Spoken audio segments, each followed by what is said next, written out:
And may I tell you, if you know your scripture, everything, every crime in the world possible to man is described in the Bible openly.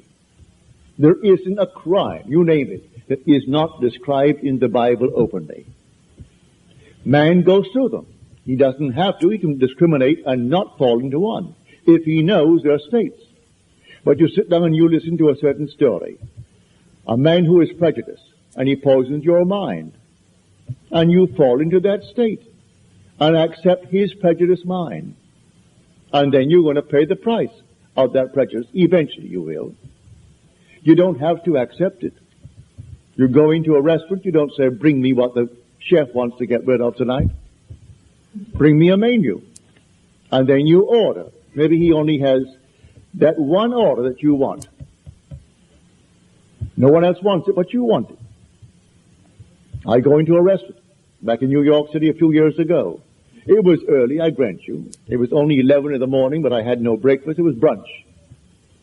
And I took some friends into the Hilton Hotel. And I went to this Bourbon room. Well, it was Sunday, and I don't dress up at Sunday. I went in with an open shirt.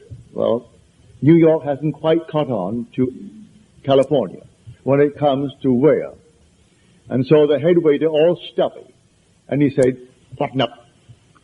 And this very, very heavy accent. Well, I have an accent too, so I couldn't criticize him. But here he is with this very, very heavy accent, and he's criticizing my appearance because I had on a jacket, yes, but my shirt was open at the neck. And I'm taking 5 people in to brunch. So I buttoned up the collar, and he gave me a table off the wing, not to be seen by those who were coming with ties and shirts.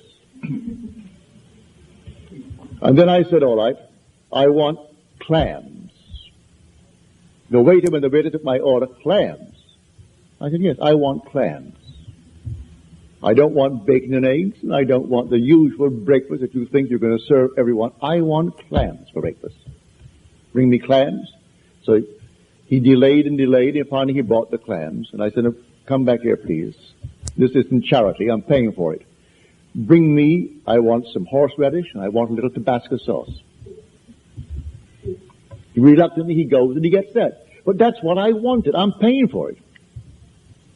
Well, in life, do the same thing. You just don't go in and say, throw me a tie. You select one from maybe 100.